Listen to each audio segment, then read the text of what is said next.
The December air in Austin, Texas, carried the faint chill of winter, rare but welcome in the southern city. Christmas lights blinked on quiet suburban streets, and teenagers buzzed through the downtown strip, flushed with the warmth of youth and the easy confidence of a Friday night.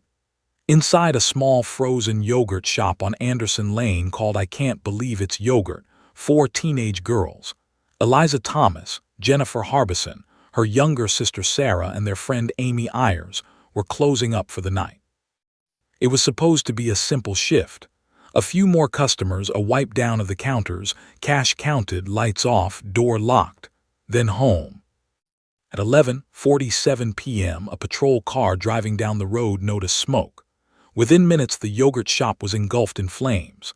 Firefighters rushed to the scene, breaking through the glass and pulling smoldering debris out onto the street.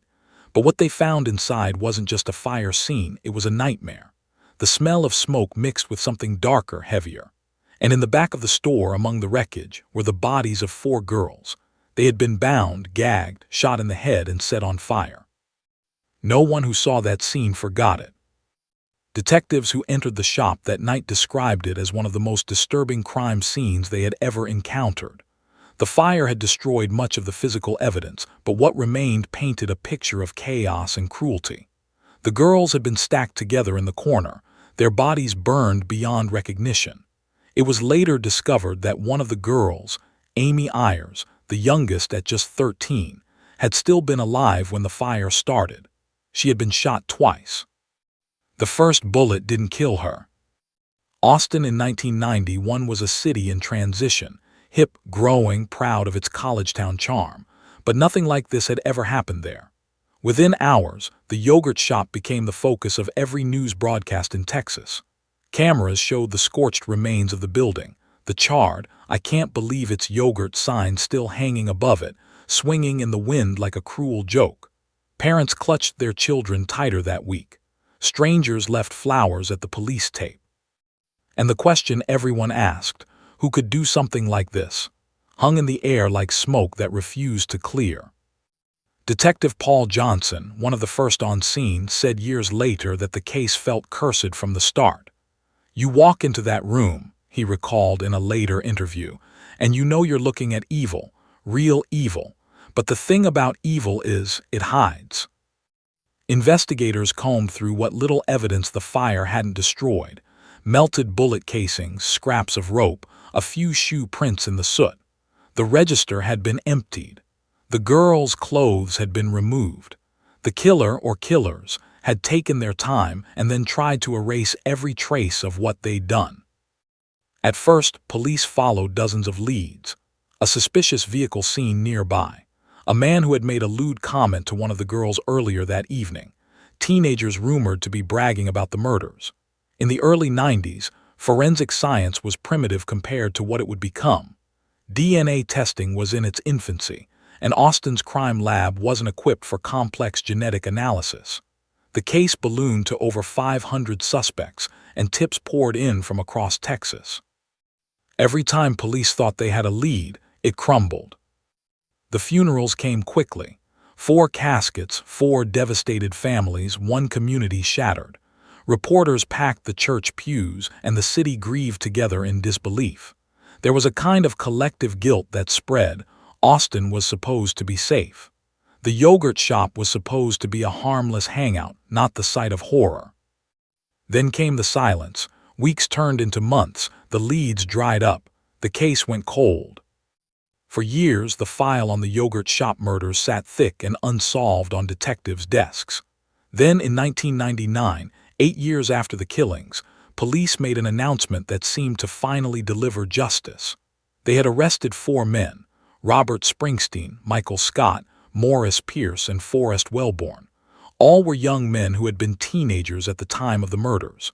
They had allegedly bragged about their involvement. Pierce, in particular, had been stopped shortly after the murders carrying a .22 caliber gun, the same type used in the killings. It seemed like the break Austin had waited for. Under intense interrogation, 2 of the men, Springsteen and Scott, confessed. They described entering the yogurt shop, robbing the register, assaulting the girls, and setting the fire. Their statements were shocking, graphic, and full of detail. But almost immediately, cracks began to show. Neither confession matched the physical evidence. Details conflicted, and both men later claimed they had been coerced into confessing after hours of psychological pressure from investigators. Still, in the eyes of the law, confessions were powerful. Springsteen was convicted in 2001 and sentenced to death. Scott followed in 2002 and received life in prison. For the families of the victims, it was bittersweet relief. Finally, someone was paying for the unspeakable. But science was catching up. In 2008, DNA evidence, too advanced for 1991 investigators to analyze, was retested. What it revealed unraveled the case completely. None of the DNA found on the victims matched Springsteen, Scott, Pierce, or Wellborn. Not a single strand. It belonged to someone else entirely. The convictions were overturned. The men were released. And Austin was back where it started, no closer to knowing who had murdered 4 teenage girls in that small yogurt shop on a December night. By then, the case had become legend in Texas law enforcement circles. Detectives passed it down like a ghost story. It was the one they couldn't solve, the one that haunted careers. Over the years, new investigators came in with fresh eyes. They reopened boxes of evidence long buried in archives, bags of ash-stained fabric, photographs of bullets, crime scene sketches faded with time. Each generation hoped for the breakthrough that had eluded the last. Then came the revolution in DNA science. By the 2020s, genetic genealogy, the same method that helped identify the Golden State Killer, was changing everything about how old crimes could be solved. Forensic teams could now take minuscule, degraded samples of DNA and build genetic family trees leading to suspects. In 2023, Austin detectives sent the yogurt shop DNA sample to a specialized lab. It took months, thousands of hours of genealogical tracing, and the help of private databases. The team built a family tree that pointed toward one name, Robert Eugene Brashers. Brashers was a convicted rapist and murderer from Missouri, already suspected in a string of violent crimes across the Midwest in the 1990s. He had died by suicide in 1999 after a police standoff. At the time, he had never been linked to the yogurt shop case. But the DNA told the story his victims never could. In 2025, the Austin Police Department and the FBI jointly announced the result. Brashers' DNA matched the unidentified genetic material found at the yogurt shop scene. After 34 years, the mystery had a name. For the families, it was both closure and heartbreak all over again. Eliza's mother, Sarah's sister, Amy's father, they had spent 3 decades chasing ghosts, enduring false arrests and fighting for truth. Now the answer had come, but the man responsible was long dead. Detectives said the discovery tied up more than one mystery. Brashers had been linked to multiple murders in Missouri and Arkansas, all involving young women attacked in their homes or cars, often bound or shot. His violent trail stretched from state to state, leaving behind terrified communities and unsolved cases. The yogurt shop murders, it now appeared, had been his deadliest act. Even in death, Brashers had hidden his secret well. But the science that didn't exist in 1991 finally spoke in 2025, and its voice was absolute. "This was one of the hardest cases this department has ever worked," said Austin Police Chief Joseph Chackin during the announcement. "But we never stopped believing we'd find the truth. And now, thanks to modern DNA testing, we finally can say that justice has a name." Outside the press conference, family members held each other. Some cried quietly, others simply stood silent, letting the weight of 34 years sink in. The city of Austin, older now, bigger, busier, felt a pulse of collective memory. That little yogurt shop, long gone, was still sacred ground. And though the killer could never face trial, the truth, at last, had found its way through the smoke. The years after the yogurt shop murders were marked by obsession. Detectives, journalists, and even amateur sleuths refused to let the case die. It wasn't just another unsolved crime. It was a wound in Austin's identity. Every anniversary, the same faces gathered at the small memorial outside the rebuilt shopping center, lighting candles, whispering prayers, and wondering if this would be the year someone finally told the truth. The Austin Police Department rotated through dozens of investigators over the decades. Some retired haunted by it, others inherited the case file like a curse. There were thousands of pages, interview transcripts, crime scene photos, and the handwritten notes of detectives long gone. New officers would sit down, spread the file open, and feel that chill. 4 teenage girls tied up, shot, and burned in a yogurt shop. Whoever had done it was still out there, living free. In the early years, frustration ruled everything. The forensic tools available in 1991 simply couldn't do what investigators needed. DNA testing existed, but only in its crudest form. It could rule out suspects but rarely pinpoint one. Most evidence from the yogurt shop was contaminated by fire and water. A few hair samples, some burned clothing, partial prints, nothing that could stand in court. The investigators leaned on traditional policing, tips, confessions, psychology. They interviewed hundreds of people, employees from nearby stores, customers who had been in that night, friends of the victims, even random drifters. Every name went into the file, but for each suspect there was always a reason they didn't fit. No one had motive. No one had left behind clean evidence. By the mid-1990s, public pressure had reached a boiling point. Local newspapers ran front-page stories demanding answers. "Who killed the yogurt shop girls?"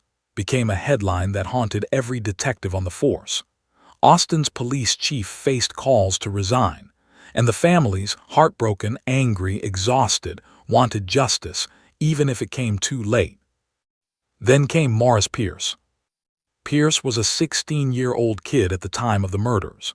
In 1991, just days after the killings, he was caught at Northcross Mall carrying a .22 caliber pistol, the same type used at the crime scene. Police questioned him but had no evidence linking him to the yogurt shop. He said he had stolen the gun from a friend. They let him go. But in 1999, 8 years later, the cold case unit circled back to Pierce. New detectives were reviewing old leads and Pierce's gun stuck out. They brought him in again. This time, under the pressure of a long interrogation, he told police that he, along with 3 friends, Michael Scott, Robert Springsteen, and Forrest Wellborn, had gone to the yogurt shop that night to rob it. Things, he said, had gotten out of hand. It sounded like the break everyone had prayed for. Detectives moved fast, arresting all 4 men. In 1999, Austin held its breath as the news broke. Arrests made in yogurt shop murders. But from the start, something felt off. None of the men's DNA matched the samples from the crime scene. The details in their confessions didn't align. Still, under intense questioning, both Scott and Springsteen gave statements describing the crime in disturbing detail. They said they had tied the girls up, shot them, and set the fire. Those interrogations would later become infamous. They lasted for hours, sometimes without lawyers present, often in small, windowless rooms. The detectives used psychological tactics, lying about evidence, promising leniency, suggesting they already knew the truth. The suspects were young, scared, and desperate to end the questioning. Michael Scott's videotaped confession showed him visibly shaken, whispering answers as if guessing what the detectives wanted to hear. He later said he was told his friend had already confessed. He hadn't. Robert Springsteen's confession was similar, vague, contradictory, but detailed enough to seem believable at the time. In 2001, he was tried and convicted of capital murder, sentenced to death. Michael Scott followed in 2002 and received life in prison. The other 2 men, Pierce and Wellborn, were released for lack of evidence. For a moment, Austin felt closure. The families wept in court. Reporters wrote that justice had finally come. But even then, some people in law enforcement weren't convinced. The confessions didn't match each other. The crime scene evidence didn't match the suspects. And the motive, A simple robbery didn't explain the brutality. Still, the system moved on. Springsteen sat on death row, Scott sat in a state prison, and the city tried to move past one of its darkest nights. Then came the quiet revolution. DNA science was evolving faster than anyone could have imagined. By the mid-2000s, forensic labs could extract genetic material from even the tiniest samples, material that would have been useless in the 1990s. When the Austin Police Department retested evidence from the yogurt shop, they expected confirmation of what they already believed. What they got instead shattered the case. The male DNA found at the crime scene matched none of the 4 men convicted or accused. None. It wasn't even close. The samples came from an unknown male who had never been identified or entered into the national database. Suddenly, the 2 men in prison weren't killers. They were victims of a flawed investigation. In 2009, their convictions were overturned. The prosecutor dropped the charges pending further investigation. After nearly a decade behind bars, Michael Scott and Robert Springsteen walked free.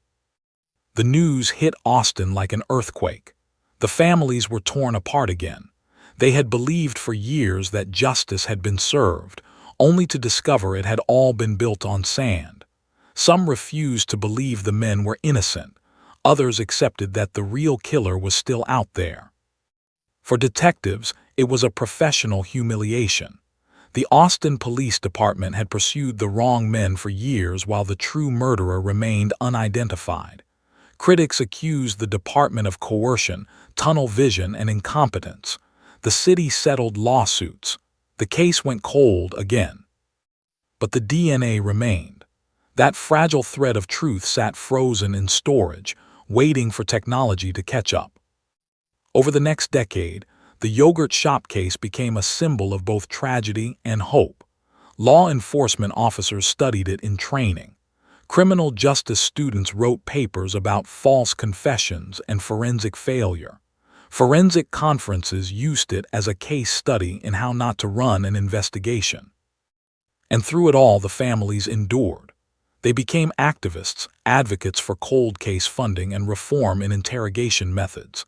Every few years, Austin detectives would reopen the file, trying new techniques, sending evidence to new labs. But the DNA still didn't match anyone in CODIS, the national database.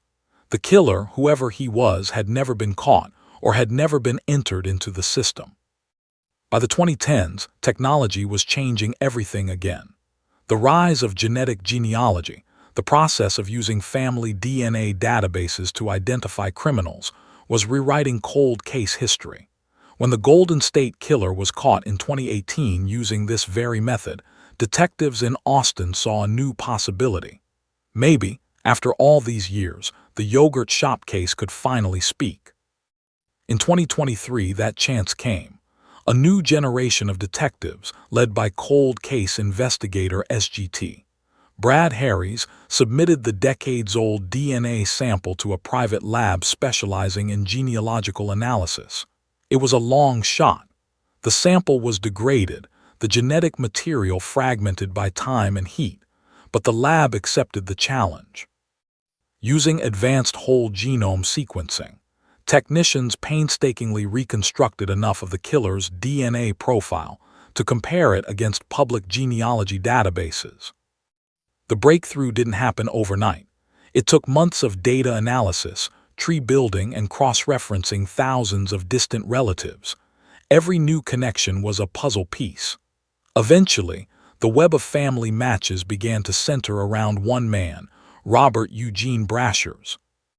Brashers was a name most Texans had never heard before, but to investigators in Missouri and Arkansas, he was the stuff of nightmares. A career criminal, he had served in the Navy, married, had children, and led a double life. By day, he was quiet, polite, seemingly ordinary. By night, he was a predator. In 1990, Brashers raped and attempted to murder a woman in Portageville, Missouri. He shot her, but she survived. Later, he was linked to the 1998 murders of a mother and her 12-year-old daughter in Blytheville, Arkansas. The FBI had long suspected him in other unsolved assaults across the Midwest, but before they could arrest him again, Brashers took his own life in 1999 during a standoff with police. For years, his name sat in obscurity, until the DNA from the Austin yogurt shop case matched his genetic profile in 2025. When detectives got the final confirmation from the lab, the room went silent. After 3 decades of confusion, corruption, and heartbreak, there was finally a name that made sense. Brashers fit the pattern perfectly: violent, mobile, methodical. His known crimes involved binding, sexual assault, shooting, and fire. He had moved through several southern states during the same years the yogurt shop murders occurred. Investigators traced his movements through military records, bank statements, and vehicle registrations. In late 1991, he had been living in the South, within driving distance of Austin. They found evidence placing him in Texas that same year. The new task force spent months building the case backward, connecting the DNA, reconstructing his timeline, interviewing surviving victims of his other attacks. Each new discovery darkened the picture. Brashers had been hiding in plain sight, a family man by day, a monster by night. When the Austin Police Department and FBI held the 2025 press conference, the room was packed. Cameras lined the walls. Reporters who had covered the story since 1991 stood alongside a younger generation who had grown up hearing about it. The chief began with a single sentence. After 34 years, we can now confirm that the person responsible for the yogurt shop murders was Robert Eugene Brashers. The room erupted in the murmurs of shock, disbelief, and grief. Some reporters gasped quietly, others scribbled notes. Outside, the families wept. After 3 decades of not knowing, of enduring false hope and broken promises, they finally had a name. But justice, as always, came with a shadow. Brashers had been dead for 26 years. There would be no trial, no confession, no apology. The monster they had hunted was gone before the truth ever caught up to him. Still, there was peace in knowing. For the parents who had watched their daughter's case become a symbol of failure, it was something solid, something final. They gathered at the site where the yogurt shop once stood, a parking lot now, long redeveloped, and placed flowers on the ground. The memorial was quiet, but it pulsed with emotion. Reporters stayed back, cameras lowered. A mother knelt, touching the concrete as if it might still hold the echo of laughter that once filled that space. "They were just girls," she whispered. "They were just closing the shop." After the ceremony, one detective lingered behind. He was young, too young to remember 1991, but he had spent years immersed in the case files, feeling the weight of history. "You grow up hearing about the yogurt shop murders like a myth," he said. "You think someone must know what happened, someone must have seen it, but now we know it was a stranger, just a stranger who passed through town." The mystery that had haunted Austin for 34 years was finally, painfully, closed. But for many, closure didn't mean relief. It meant remembering. It meant realizing that the world had always been capable of that kind of darkness, and that the people left behind had lived entire lives waiting for a name. Long after the cameras packed up and the press conference faded from the evening news, Austin stayed quiet. The city had grown beyond recognition since that December night in 1991. Taller buildings, newer streets, an entire generation that only knew the yogurt shop murders from textbooks and true crime documentaries. Yet the story never really left. It lingered in the way older residents spoke of the past, in the way every detective who joined the Austin Police Department heard the same whispered legend: the case we couldn't solve. When the official confirmation came in 2025 that Robert Eugene Brashers was the killer, there were no parades, no cheering headlines. Just silence, followed by an ache that settled in the air. 34 years of grief doesn't vanish with a name. It just changes shape. For the families, it was a strange kind of closure. They had spent more than half their lives inside this tragedy. Eliza Thomas had been 17 when she died. Her father, now in his 70s, told reporters he felt grateful but hollow. He had always believed the truth would come out, he just hadn't imagined he'd be old when it did. "You start to wonder if you'll go to your grave not knowing," he said softly. "And then suddenly you do know, but the man's already dead. It's not justice. It's just the end of a story." For the Harbison family, the news stirred old wounds. Jennifer and Sarah had been sisters, one 17, one 15. Their mother, Barbara, had been one of the most vocal advocates through the decades. She appeared on local TV every anniversary, never letting Austin forget. When the DNA results came, she didn't smile. "You think it'll feel like victory," she said. "But it feels like loss all over again. The face behind the horror, he's gone. He'll never stand in a courtroom. He'll never look us in the eye." And for Amy Ayers' family, it was the same ache. Amy had been just 13, the youngest, a kid who wasn't even supposed to be there that night. She had tagged along because she didn't want to go home yet. When the news broke, her sister said in an interview, "It's strange to get an answer after so long. It's like being told the ending of a book you've been living inside. But the author's dead. There's no justice left to give."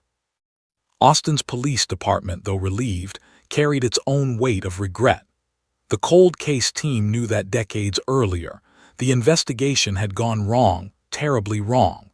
Detectives had focused on the wrong men, coerced confessions, and built an entire narrative on desperation. Many of those involved had retired or passed away, but the damage to the department's reputation lingered. In the weeks following the 2025 announcement, Chief Joseph Chackin ordered a full internal review of how the original investigation had been handled. He wanted transparency, not to assign blame but to learn. The review found what many already suspected. Back in the 1990s, pressure from the media and the public had been overwhelming. Detectives had been encouraged, directly and indirectly, to find an answer fast. The community was afraid. The city needed a resolution. That need for closure had clouded judgment. The review also revealed something more human: exhaustion. Detectives had been working endless shifts, watching footage of burned evidence, reading autopsy reports until they blurred.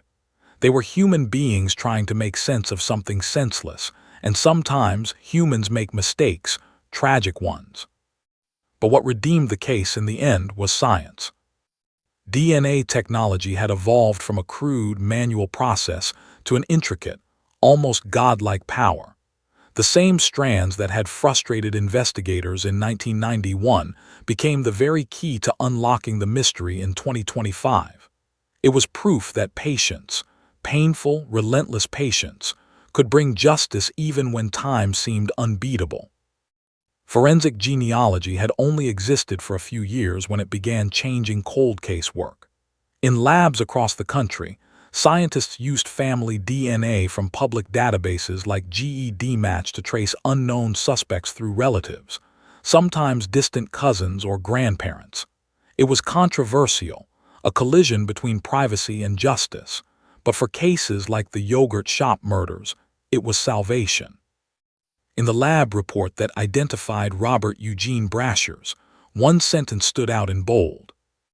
"The probability of this DNA belonging to anyone other than Robert Eugene Brashers is 1 in 12.8 quadrillion.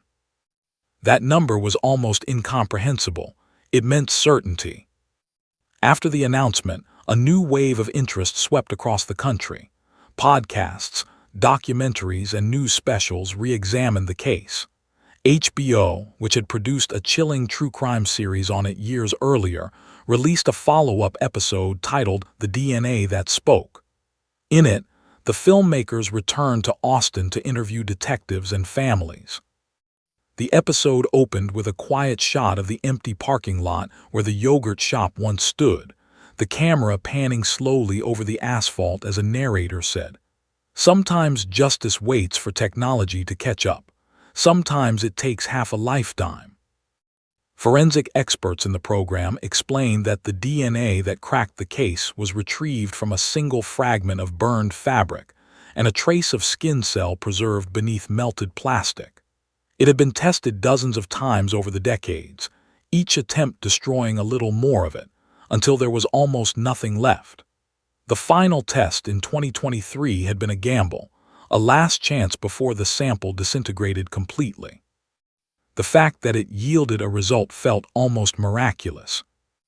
In Missouri, where Brashers had lived, neighbors were stunned.